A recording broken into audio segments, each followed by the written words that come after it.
Good afternoon and welcome to the Future of Finance, where today you will meet the authors of the best book on payments ever written. I shall now hand you over to Dominic Hobson and his guests Gottfried Leibbrandt and Natasha de Teran. Thank you. Bye-bye.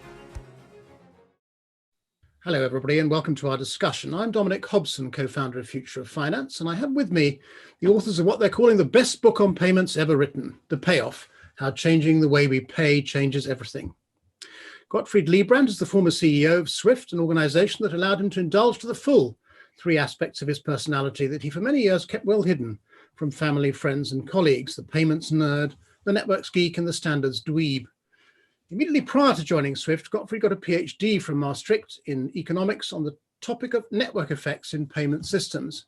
Before that, he led the European payments practice at McKinsey, which he joined after taking his MBA at Stanford. Since retiring from SWIFT in 2019, he has served as a technical advisor to the Bank for International Settlements and as a board member of fintech startup yes.com. He's also, of course, been busy writing The Payoff. Natasha de Teran is the former head of corporate affairs at SWIFT, which she joined from a similar role at LCH. Her career began on the trading floors of the derivatives, money and bond markets at, among other firms, Dawn Day and Robert Fleming, before she turned to writing. Previous publications include the much acclaimed Collateral, Securities Lending, Repo, OTC Derivatives and the Future of Finance. The best book on the securities financing industry. Best books, as you can see, are habit forming. Today, Natasha is a non-resident scholar at the Carnegie Endowment for International Peace and a member of the advisory group on a international strategy for cybersecurity and the global financial system. She also sits on the UK Financial Services Consumer Panel and the Payment Systems Regulator Panel, and serves on the advisory panel of the Woolard Review of Unsecured Credit Market Regulation. Now, in addition to our two authors, we do, of course, also have you, our audience, their readers, and do ask Gottfried and Natasha anything you like. Just use the Q&A functionality at the bottom of your Zoom screens. Now, we won't be saving your questions up to the end. We'll answer them as we go along, so you can be part of this discussion right from the start. And I think I speak for all three of us when I say that we'll be very disappointed if you don't take this opportunity to ask them searching questions and, of course, make telling comments as well. So please do that. I'd like to kick the discussion off by talking about the difficult subject of cost, because Gottfried, your book includes some very striking numbers on this subject. It estimates transaction costs in payments at $1.5 to $2 trillion a year globally, which adds up to somewhere between 1% and 3% of GDP, depending on how big or transactional your country is. Now, that adds up on average to $1,000 per person on the planet. Now, those costs are, of course, equivalent to the revenues of the banks, and they represent bytes taken out of, and other interesting figures you have, it's $37 trillion of retail purchases, 1,000 trillion a year of corporate payments, and 5,000 trillion a year of financial flows between companies, governments, banks, and fund managers. Yet most of that cost, that 1.5 to 2 trillion, seems to fall on the poor old retail customer, even before the businesses pass the costs they're paying on to the customer. Now, most retail customers don't know that because the charges are hidden from them. They're not explicit fees they see on the bank statement, though they see those as well. But they are charges that the merchants pass on, their net interest margin, and of course, they are extortionate rates of interest on credit and extortionate spreads on FX. So, an interesting point of departure for our discussion, Gottfried, is how come the smallest segment of the market, the segment of the market least able to bear the cost, ends up paying most of it? Yeah, I think that's related. That's because most of the costs are related to number of transactions and not the value of transactions. And while the huge values are in the wholesale financial parts of the market, the huge transaction numbers are at the retail end, where daily consumers make their purchases. And maybe to jump ahead to later in the discussion, but at the retail end, those numbers can be very big indeed. China alone accounts for almost half of all those electronic retail transactions, thanks to Alipay and WeChat. But the numbers can be huge there. In China alone, we're talking literally like half a trillion transactions a year, another half a trillion transactions in the rest of the world. So those are a huge number of transactions, and they tend to drive the cost at the end of the day. it is not much more expensive to wire $1 billion than, say, wire $100 at the end of the day when it comes to the operational cost. Mm-hmm. Now, cross-border payments are even worse, as your book also points out, and this matters.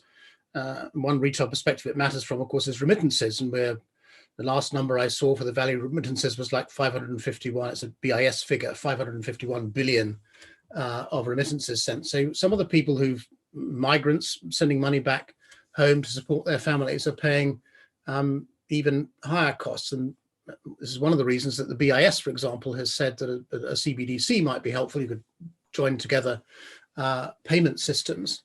But I wonder why cross-border payments are so much more expensive. You've got this very complex structure of global banks which operate as hubs, and you've got regional hubs, and you've got 25,000 banks in the world, all of whom need to offer some sort of cross-border payment services to the thing. But it seems to run through these layers of hubs, and of course ultimately through CLS, through which I think they have 70 member banks, and then there's another 14 of those banks I think offer services beyond that as third-party providers to corporates and asset managers as well. So the market is quite tightly concentrated. And while I can understand that exchanging Congolese francs for Zambian kwachas isn't exactly the most high volume market in the world, what explains the high cost of cross-border payments? Is it this concentration at the banks, or is there something peculiar about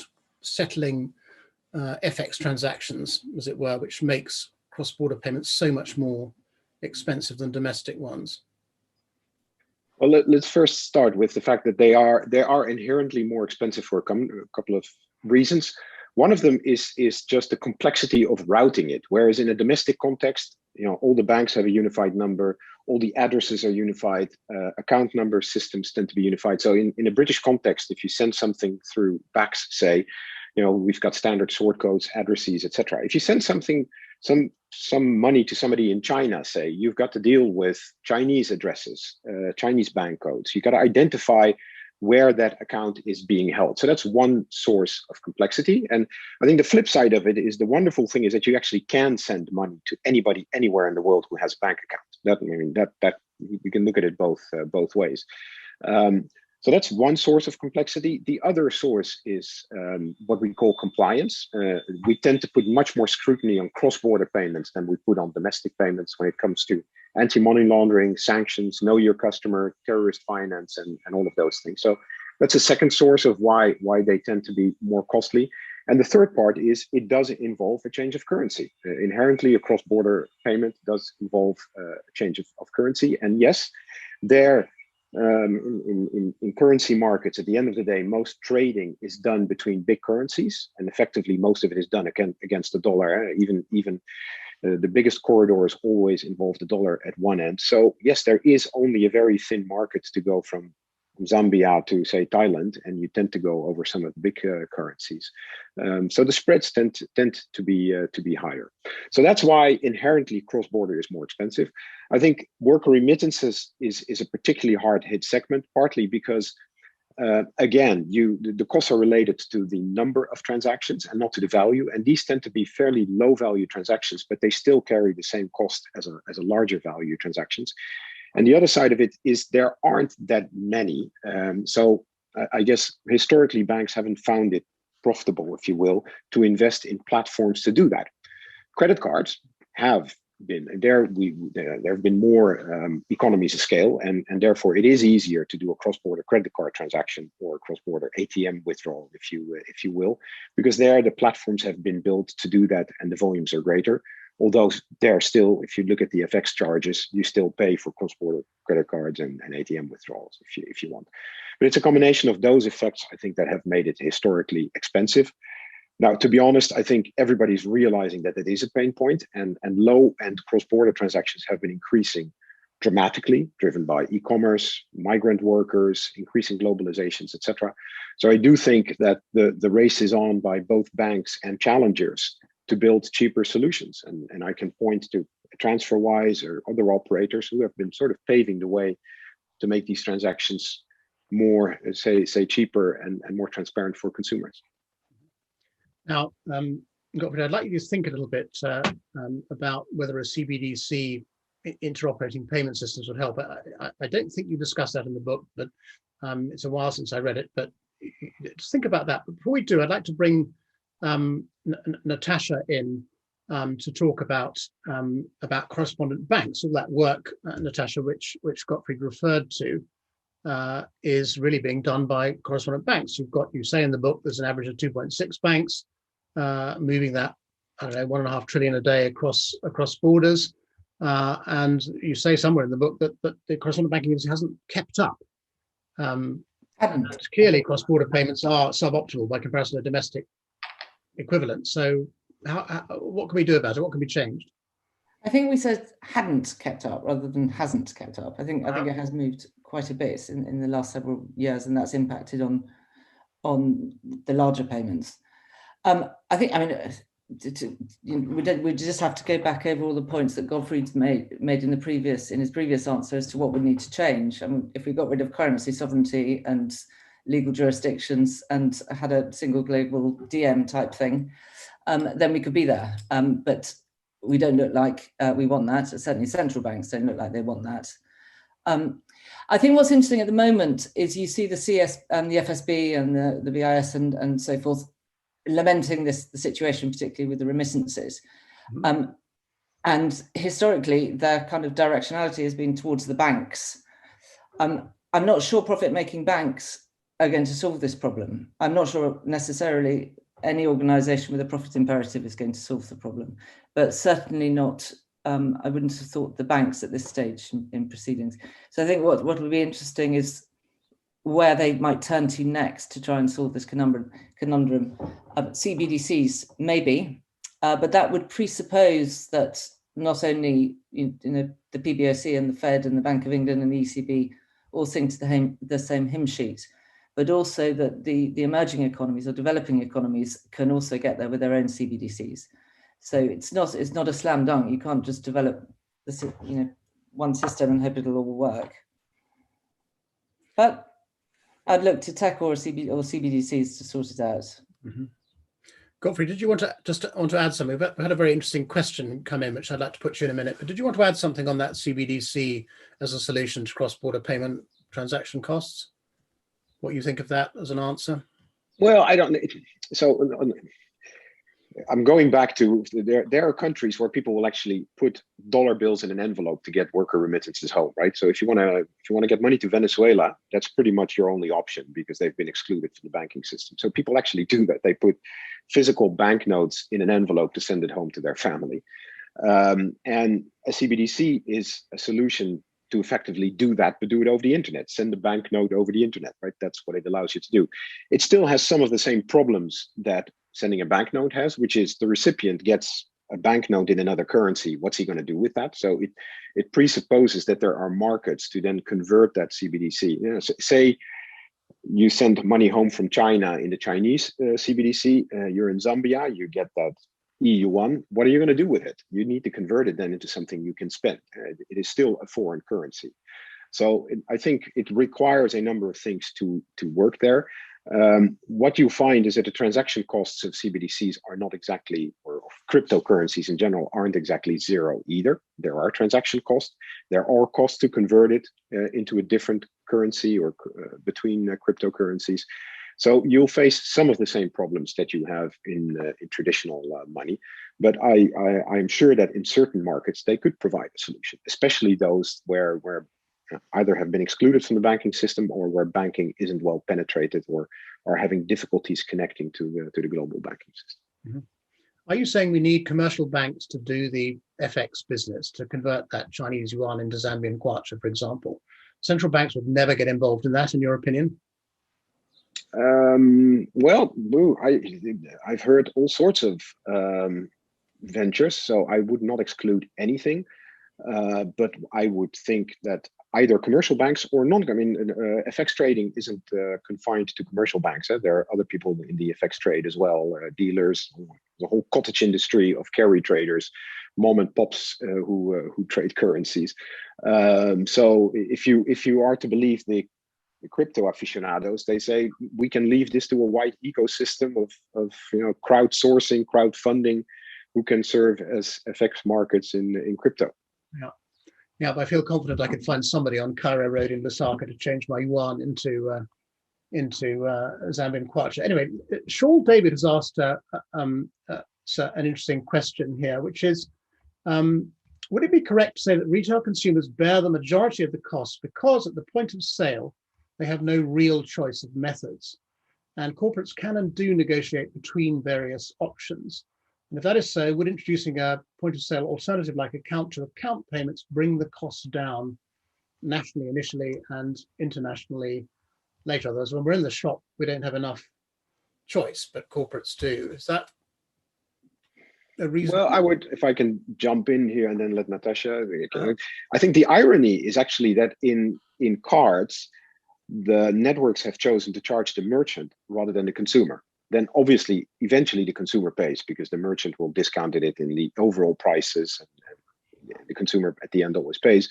But it's precisely because it's the consumer that decides which instrument to pick and what to pay, that they've tried to keep it as cheap as possible for the consumer, and often rewarding the consumer with loyalty points and all these things, and charging the merchant discount, so to speak, to the merchant, and passing that on to the consumer or to the issuing bank through interchange. So I think the irony is actually that the customers don't pay directly because they have a choice of payment instruments. I don't think that the split between what retail pays versus what wholesale pays is driven by that in the end. I don't think that plays a role, to be honest. And I don't think corporates pay less because they have more choice than retail. I think there's no. To a large extent, both segments pay for their own costs. So the retail segment pays to bear its own costs, and the corporates as well. So. And just to add on to that, I mean, I think in some cases, regulation prevents discounting for different payment types. So where you might have a choice of paying in cash by card or account transfer, merchants may be obliged to price things the same way today, unlike sort of 5 or 10 years ago when a taxi always charged you less for paying in cash. Okay. So I didn't think it's that easy to see it like that.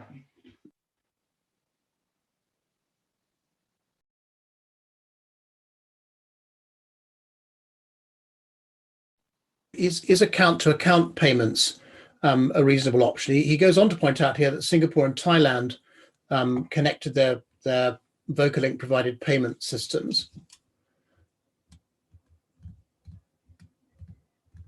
So yes, that is. I mean, there's a lot of movement there where people will connect local retail systems, especially now that they've become real time, right? Like faster payments in the UK or NPP in Australia. And the thought is that if you can connect those directly, you could send the payment straight as if it were a domestic payment. I think in practice, it's proven a little more complex than that, partly because these local retail systems are built to serve domestic currency or the domestic audiences. So it involves an FX conversion, which domestic systems aren't geared to. So you need to be able to explain to the customer at what rate you're going to do that, etc. You often need to capture more information from the customer than for domestic payments. Like I said, compliance information like sanctions and money laundering.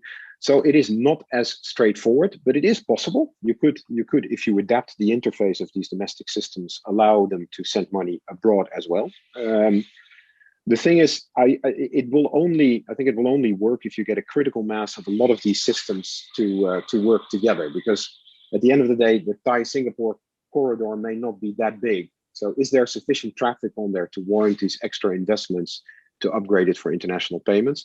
But if you were able to get a lot of these systems together in a region, then yes, that might be a route to go. Yeah. So network effects, and you know all about those, Gottfried.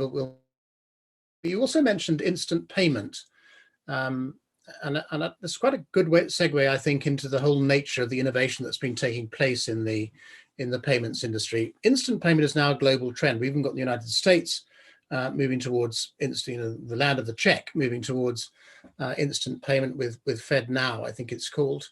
My question is, and Natasha's probably one for you, is faster payment always good, or is there a downside to it as well?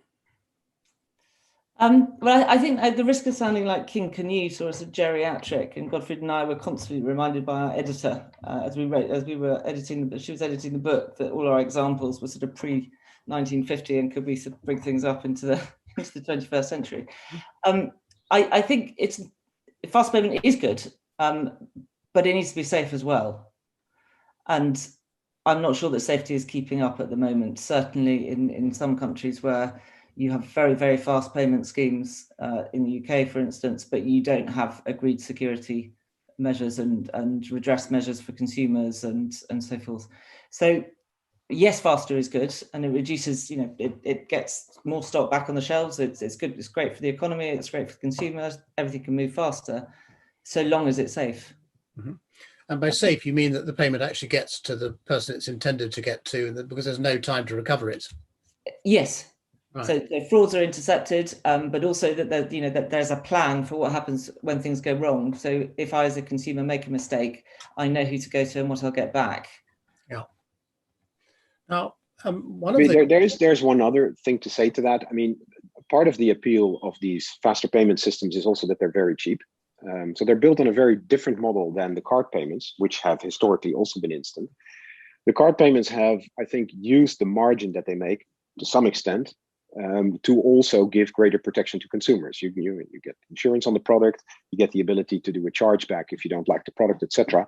And card payments are able to do that because they have inherently higher margins, whereas many of the faster payment systems struggle because their pricing is bare bones. So there is much less room to absorb fraud or these type or errors on part of the consumer, so to speak. So now you talk quite a bit about the nature of innovation in the book.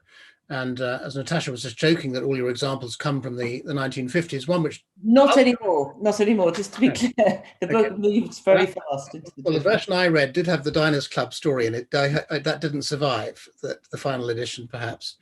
But it made a good point, actually, which is that most innovations do either start very small or specialist, like Diners Club, or they build on existing conventions. PayPal started very small as well. Again, use of existing conventions, things like Apple Pay and Google Pay, all really build upon existing debit and credit cards. They don't represent a massive revolution, innovation revolution in what's happening in payments.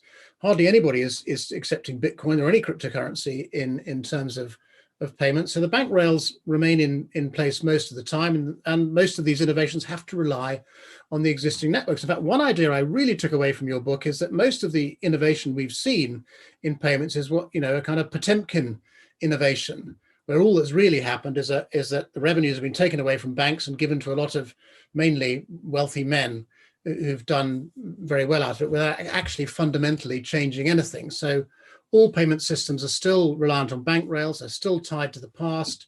And so you get this bias to the status quo where people make a lot of money out of really just reallocating business between banks and themselves. And it's only in those countries where there isn't an infrastructure to get in the way, like Kenya with M-Pesa, that you actually get genuine innovation. There's nothing there to compete with what you're doing. Is there any route around this? I suppose it's commercial reality. Is there any workaround? Is there any way of getting some genuine innovation, Gottfried? I'd like to point to one which is still my favorite, which is Square, which Jack Dorsey of Twitter, I mean, the man must be a genius. They came up with the idea of putting that little Square dongle inside the audio jack of a mobile phone. They figured out that the only thing that was common to all mobile phones was that audio jack. They managed to convert the reading of the MAC stripe into an audio signal that goes into your mobile phone. So they were able to turn every mobile phone into a card terminal. So they leveraged the existing infrastructure to the max, the existing card infrastructure and the existing mobile phone infrastructure to, I have to say, revolutionize the way cards are used. Yeah, you can now use your card in the physical world in anybody who has a mobile phone, and lots of mom and pop shops who couldn't accept cards before now are able to do that. So I still think that's a beautiful way of innovating within the confines of leveraging the existing rails in a country that seems very mature from a payment perspective, like the US. Mm-hmm. But did that represent a meaningful threat to Visa or MasterCard. Maybe not to Visa and MasterCard, but it did to the existing acquirers, to the people like First Data, Total Systems, and all these people, the giants of the world pays of this world, who has been sort of dominating the field of capturing merchants and signing them up for card payments. Mm-hmm. But and the value of Square, I mean, I think it's north of 100 billion right now. They've done quite well out of it. Uh-huh. But even if those two didn't do anything to sort of challenge Visa and MasterCard and their duopoly, what they did do was open up huge business opportunities, commercial opportunities that were simply not viable before then. So they played an enormously important role in that sense. And do Alipay and Tenpay, and for that matter Stripe, do they fall into that same category? Are they disrupting those existing acquirers as well? Absolutely, I would say. I mean, Stripe, the beauty of Stripe is that they made it they did what Square did for the physical world, to plug it into your mobile phone. They wrote a piece of code that can plug it basically into any website and start accepting payments. So they did for the online world what Square did for the physical world. And Alipay and WeChat, I mean, are they disrupting merchant acquirers? Yes, there are not many numbers in China that are going down. One number that is going down is the number of merchants accepting cards. I mean, people are actually dropping their terminal in China in favor of Alipay and Tenpay, because it's way cheaper to accept these instruments, and everybody has them, than to accept card payments. So yes, they are hugely disruptive. Mm-hmm. But just before we leave the subject of innovation, I began this discussion about innovation by saying that there is this path dependence. Is the economic term for this, and you've mentioned the examples of Square and the audio jack as technology being able to change something quite substantially. But as you look through what's gone on in payments, even over the last 40 or 50 years, and you think about ATMs and chips in cards, point of sale terminals, and putting your wallet on your mobile phone, it still seems that despite all that, a lot of it, as I say, Potemkin innovation, which has taken place, we're really still running along bank rails. We still have these enormously valuable card duopolists. I mean, technology doesn't seem to be able, perhaps the one example you put forward, to be able to really turn this industry on its head. Or am I just wrong about that technology is not as powerful a tool in payments as it might be in some other markets? I would argue that the industry is being turned on its head like never before. Cash payments, I mean, we are now approaching in several countries the point where cash is no longer used in shops. I mean, good old cash, central banks are starting to worry what's the world without cash in everyday use gonna look like. And what happens if it falls below a critical threshold where merchants say, well, for those few customers who still want cash, it's not profitable for us to maintain those balances and maintain all the hassle of dropping it off at the end of the day. We're just going to stop accepting it. The same for banks. I mean, the number of ATMs is going down quite rapidly. And we're going to face real issues as cash is being phased out. So I think the world is completely turned upside down. And I can keep on going with these examples. Right. But I think it is a difficult one to change, particularly if you look to the consumer to change. Because if you look at all the changes that did happen, they sort of happened to us as consumers rather than us choosing. We didn't choose to get a check card. We didn't choose for that to turn into an ATM card, or for that to turn into a debit card, and that to become a contactless debit card, or for the limit on that to go up to £100 in the UK. So there are things that just happened to us and we adopted them. And then when cash became difficult during the last year or 18 months, then we've stopped using that. And we started using PayPal because it was a convenient thing to do when eBay started. So, I mean, I don't know who wakes up in the morning as a consumer and thinks, gosh, let me change my payment instrument today. I don't think it's something that consumers think about. And I think it's one of the big struggles that account to account will have, because I think right now it's quite a difficult proposition to sell in some jurisdictions, just because things aren't entirely sorted out, I think, from a risk standpoint, from consumer risk standpoint. But how do you sell that? How do you convince me to pay a different way at the cash point?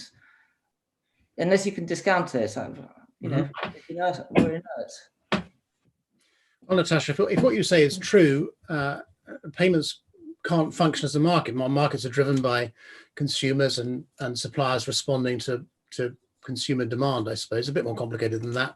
You have to put things in front of them as well, but it must make it very difficult for payments to work as a market. And it's funny, we talk about payments as an industry, we talk about payment systems, we don't actually often talk about payments as markets. So to go back to Gottfried's area of expertise, networks, is that what payments really are? They're about networks and network effects. They're not about technology or systems or markets with suppliers and consumers in them. How would you describe payments?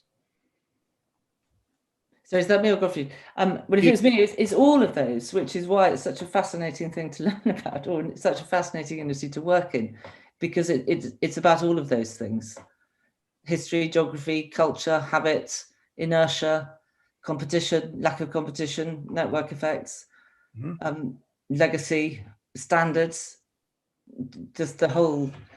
And then you can get on to, you know, sort of standards. Well, talk to me about standards. You don't talk that much about, despite your backgrounds in SWIFT, you don't talk that much about standards, yet they must be the key to opening networks. Well, I have to say that one of the most challenging papers I've ever written was a paper on standards designed to be interesting to the general audience. And it is fascinating, and it is hugely important, and you have the most fantastic people working in these somewhat arcane areas, and without whom all sorts of our lives, including payments, you know, simply wouldn't work, or would work far less well. But you know, even a standards battle is difficult to, you know, incite much interest outside that universe of people in the standards world. But they are hugely important, and I think on CBDC it will be one of the determinant questions whether CBDC, well, presuming they do happen in a widespread sort of way, whether they can actually do anything to improve the cross-border challenges that we have today. Now, I know there's lots of standards people listening to this. I've been very, very nice to them because I can see them all listed on the right-hand side of the screen. Well, we've just to give my chip in. I mean, to some extent, networks and standards are closely related, and I do think networks play an outsized role. Of course, that's what I would say, given my background. But some of the issues with that you now see played out in the tech industry. I mean, the whole battle between Facebook, Google, etc. You could argue is a battle between networks, but it's also a battle between standards. How easy is it to take your history from Facebook and take it somewhere else? How easy is it to transfer your identity? How easy is it to interoperate between these networks? So I think a lot of what we now see play out in the tech world is because they are networks and standards as well, and that's what you've seen in payments. There are absolutely market forces, but when there are big networks involved, those market forces obey, I think, somewhat.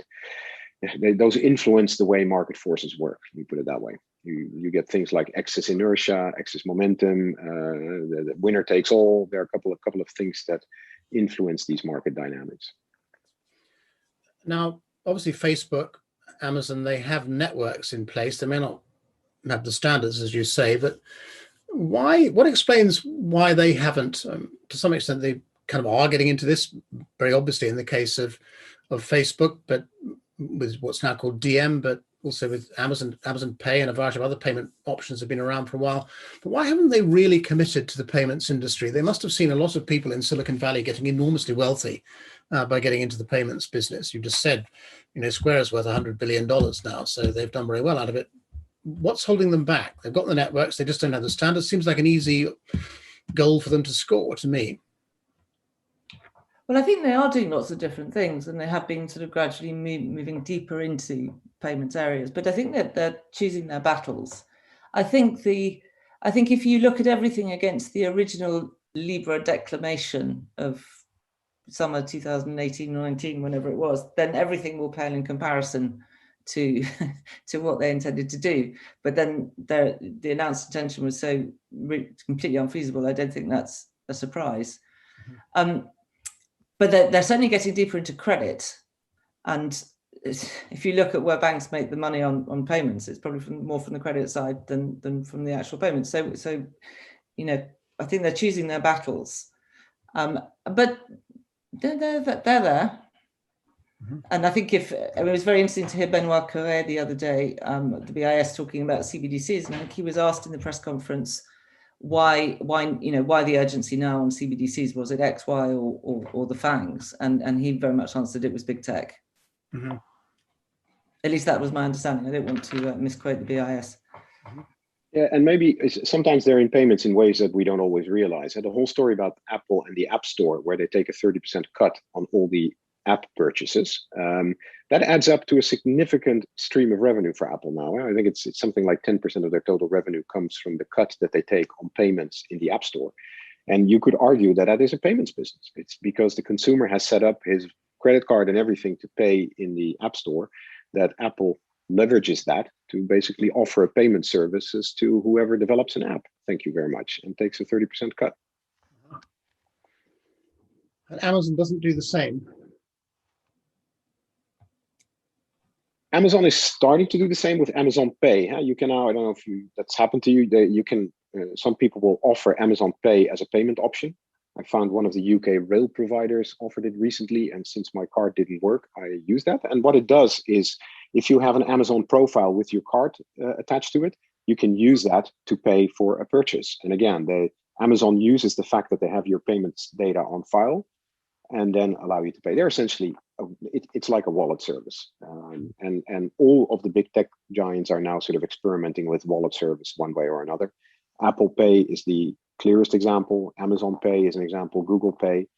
And the only one that's not going down the wallet road is Facebook, but they're going, I guess, the crypto road with DM. Yeah. And I think in the case of eBay and Amazon, they're both offering merchant credit, and certainly Amazon, I think, is doing buy now, pay later. So the juicy bits, they're definitely they're definitely after them.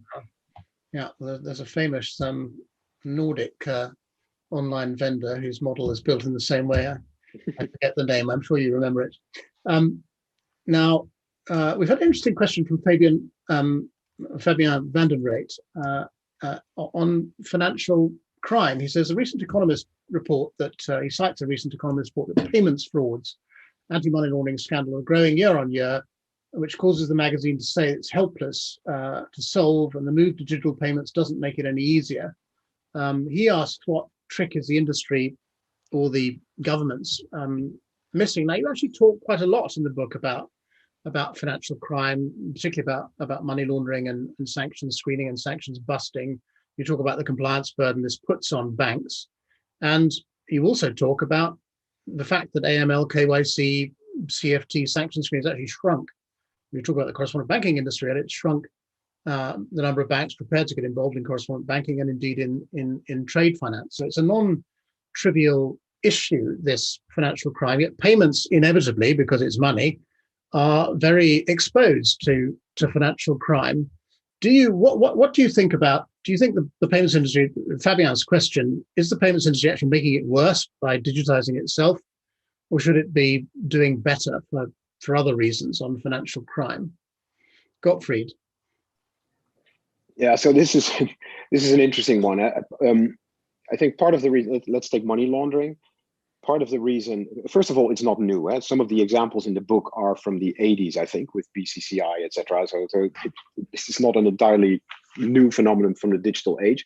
But it is true that, yes, it's become much easier to set up accounts in other countries. It's been much easier to move money, which benefits us all. But that has also made it easier to launder money across the globe, and to play tax arbitrage and use tax jurisdictions that are friendly or allow you to hide your money. So part of the reason is that the world has been becoming more global, and that makes it more difficult, I think. It requires more cooperation that's not always there between jurisdictions to go after the tax havens, the bad guys, etc. A good example is fraud. Now, if you look at internet fraud and cyber fraud, a lot of the bad guys are hiding in jurisdictions that aren't particularly keen to extradite the criminals, even if you're able to identify them. So the fact that the world is becoming more global does create opportunities for fraud, and it allows people to hide where previously you could find them in your own country. You could throw crypto in the mix. I mean, Bitcoin and Monero are the instrument of choice for the ransomware exploiters, so to speak. So yeah, they're leveraging the new technologies as much as anybody else. Now, historically, it's always been a cat and mouse game and an arms race. So as the bad guys catch up, I think the good guys certainly find the tools to fight them. So it's a bit of an arms race. Whether overall it's going up, I wouldn't be able to say. I think so far it seems to be keeping up on both ends. And I think just on the money laundering front, if you think about it, 20 years ago in many European countries, you could buy a house, a very big house, castle, with cash. And the level of criminality hasn't gone down. So by necessity, these people, I presume, need to get it into the banking system. But I think what digital does do is offer the new players the ability to be much nimbler than the incumbents. And I think there's some really exciting stuff that can be done there. I'm not sure that their attention is so much focused on the I don't know, but in capturing clients, they might be more focused on the customer experience than on the KYC and AML obligations. But not to plug all our organisations of former colleagues, but one of our former colleagues is working at a company called Teran doing just that, or developing API-based FCC and AML tools, which can really, if you don't have a huge incumbent legacy system that you've got to network your way through, you can be much nimbler. So I think that's exciting. But again, I'm not sure that that's where they're focusing their efforts on. To go back to Fabian van der Reet's question, what's the trick that's being missed? Is it possible that digital identity is the trick which the industry is missing? If people had digital identities, it could cut the cost of running these checks and possibly decrease the amount of fraud and money laundering that goes on as a result. Is that the missing trick?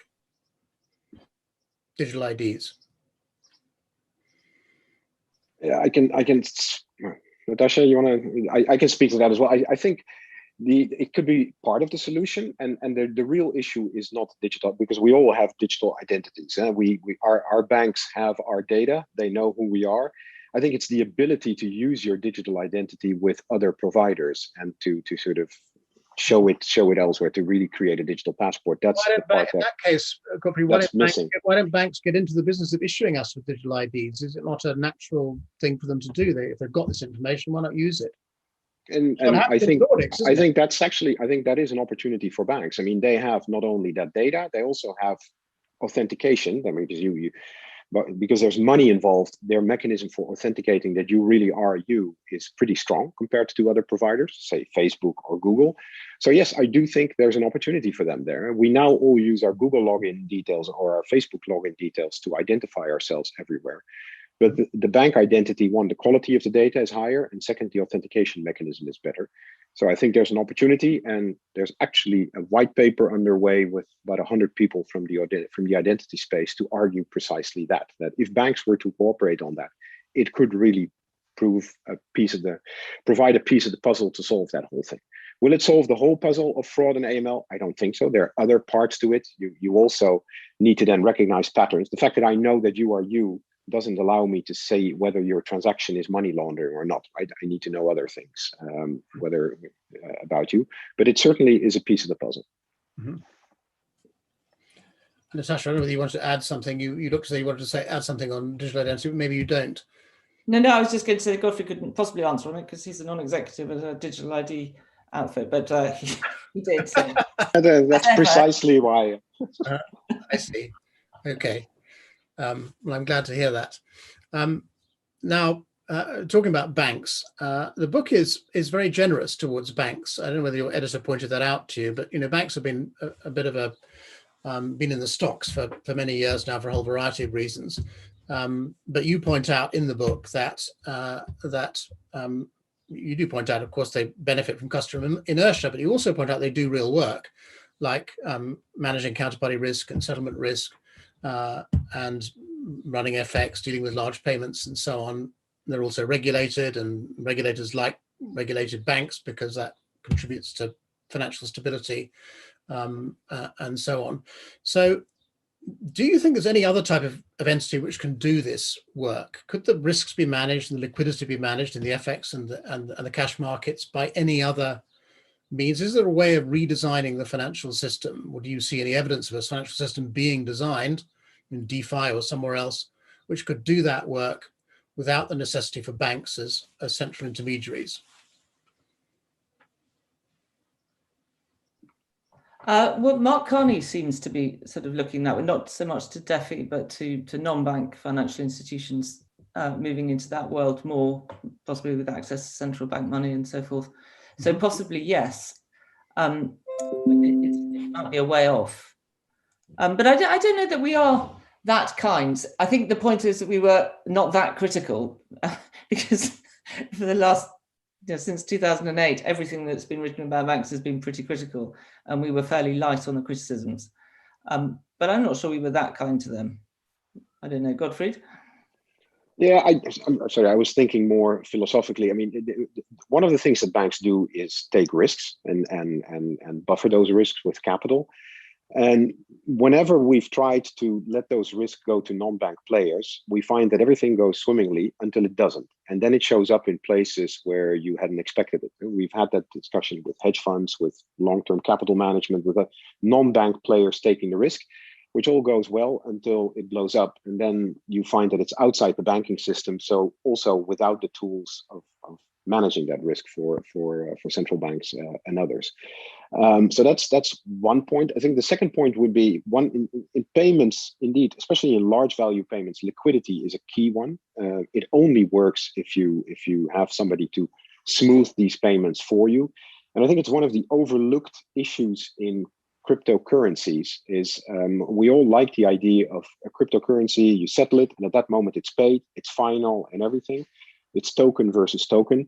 People don't realize that you will need liquidity management in that world as well, right? Suppose you're trading stocks. If every stock is traded instantly and has to be paid instantly with cryptocurrencies, you need huge amounts of crypto. It's like prepaying every trade. And a large part of what institutions like Euroclear, custodians, and all these people do, and RTGS and T2S, is to help people manage that liquidity and manage the wholesale industry liquidity in both cash and securities and smooth those things. And that involves risk, which is why they're all overseen and there's people watching at them and why they're under scrutiny of central banks, which I would argue is a good thing, because if it weren't, that risk would show up in other players. And in the crypto world, it is showing up because a lot of what these exchanges do is provide liquidity.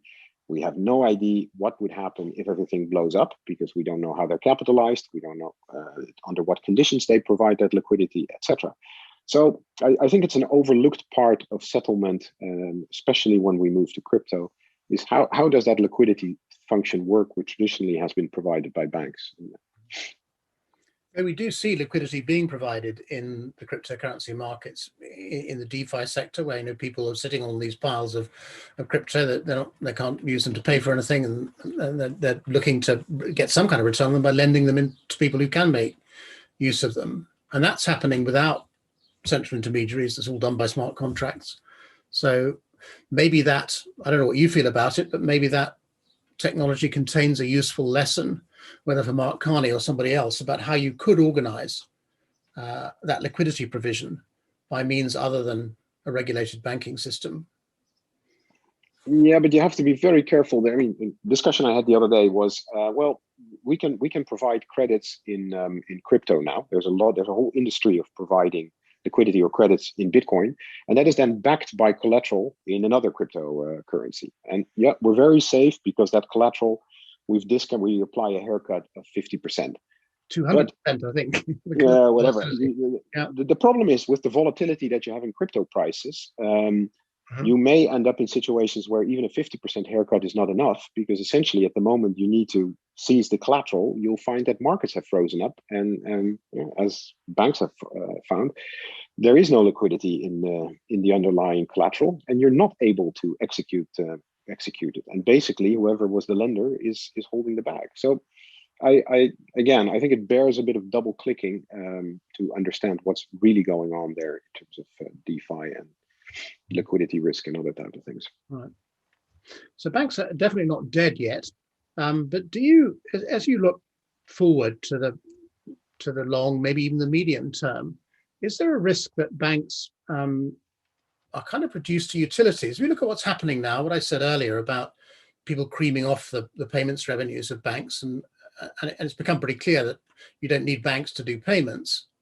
You might contest that, I don't know, but there is a risk that banks end up doing all the really difficult stuff, like the liquidity provision, like the infrastructure, like the risk management, while these third parties from Silicon Valley start to cream off relatively risk-free payments revenues, taking a cut of things in the way that you described Apple doing. Is there a risk that banks just have to be reduced to utilities because they've lost the value-added services they provided on the payment side? Maybe central banks step in and start to do some of this work as well, particularly if CBDCs do. I mean, is there a risk here that banks end up, like I said, like no occupation? There's absolutely the risk there. And the analogy I would point to is the telco industry, where we've seen telecommunications company reduced to infrastructure companies. They're essentially regulated utilities. And Silicon Valley is providing all the applications on top of it, right? Look at the way we communicate right now. We do it through WhatsApp, we do it through Zoom, we do it through all these things. And basically the telco provides the pipe at the end of the day, and they charge you for that pipe, but they are a utility rather than being in the application business. And that risk is absolutely there for the banking system, that they become the telcos of the new world. And again, Silicon Valley captures the value add on top of that. Mm-hmm. So that risk is there. Now, the telcos haven't done that badly. They've adapted their pricing system. They've found that providing infrastructure may not be that bad a business at the end of the day. There's huge investments going on in 5G, et cetera, which they are doing. They're charging their customers for it. But it is a different world than the telcos of ages ago, yes. And maybe banks may face that same new world, at least in certain jurisdictions. Now, Gottfried, we've been asked a question specifically for you. You might like to think about that. But Natasha, did you want to add anything to what Gottfried was saying there about the future of banks? Are they utilities or surviving in their present form? Only just to underscore how frustrating it is to be interviewed, because we took great pains in writing to the book not to predict the future or take sides. And every interview we have, everyone wants us to do exactly that. I think banks are a means to an end, not to repeat Mr. Carney yet again, but as he said yesterday, they're a means to an end, not an end in themselves. And certainly in the payments area, that's the case as much as any. I think at the retail, the customer end of things, I don't think they are in the UK, for instance. I'm not sure that they are best placed to be our front end experience. Things could change. But I think those that are moving in to the area will, they've got their wake up call coming as well in terms of the responsibilities that will be hoisted on them. I think one of the interesting things that we're seeing at the moment, and you could argue this happened to telcos and they just have to deal with it. And telcos are being obliged to provide the last mile and get broadband into rural areas. We're promised anyway. But everyone's looking to banks to provide, high street ATM access and branches in deprived and rural areas. Well, when they don't have the economics of payments anymore, it's a strange constituency to be looking to. So I think the question's open, but I don't think it's one thing will happen all of the world over. I think different things will play out in different places. Now, Gottfried, do you want to answer John Doyle's question here? He says it's specifically for you. With the competition now, is SWIFT safe, or does it need to innovate and challenge some of its so-called competitors? Unmute myself. So you'd have to ask SWIFT on that one. I don't think anybody's future is for granted in this world. That goes for SWIFT, that goes for banks, that goes for all the players. I do think that the model of correspondent banking, which is what SWIFT serves at the end of the day, that model is still the model that's being used to transfer money. If you want to transfer wholesale money between countries, at the end of the day, you're going to end up in correspondent banking. Even if you do a card transaction, the net balances are still cleared through correspondent banking. If you do a Western Union or a TransferWise transaction, they may do the retail part, but the wholesale balance still moves through correspondent banking at the end of the day, because that's the only way to move money between currencies. as long as that is the case, and we may get into a different world with crypto, but we'll get to that. We'll see where we get. But as long as that world is there, I think SWIFT will serve its purpose. Does it need to innovate? Absolutely, like everybody else. I mean, technology is going very rapidly. To be fair, I think they have innovated together with the banks. I mean, you can now get money almost instantly from country A to country B thanks to GPI. Banks have improved in real time. They used to process their cross-border payments batch overnight. Many banks have now moved to intraday processing, and they can process items real time on a day as they come. Together with SWIFT GPI, I think that is reducing payment chains dramatically and the throughput time. So I think there's lots of innovation going on. Will it be enough? I'll get back to Natasha's point. It's very hard to predict the future. We've tried to stay away from it because we're certainly going to be wrong.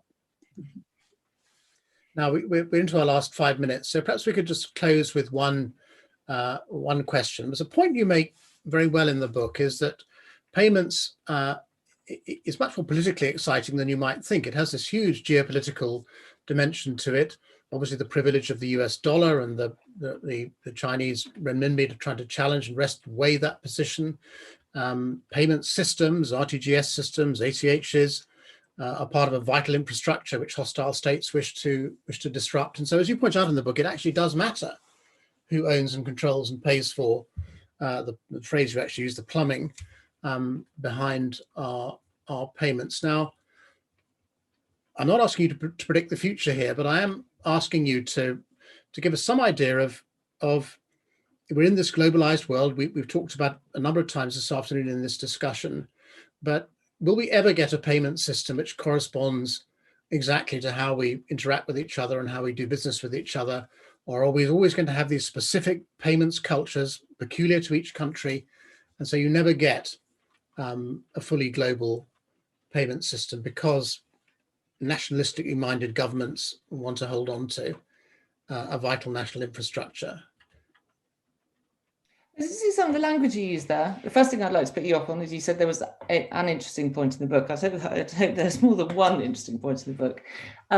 But you talked about the way we all behave with each other. Well, we don't share medicines between countries happily, and we don't share health risks happily between countries, as we found out. And if we'd been asked the question, how would the world behave in a global pandemic 5 years ago, I'm not sure we'd have thought it would look quite like this. So I think there will always be jurisdictional jealousies, and our governments are there to provide us with peace and prosperity.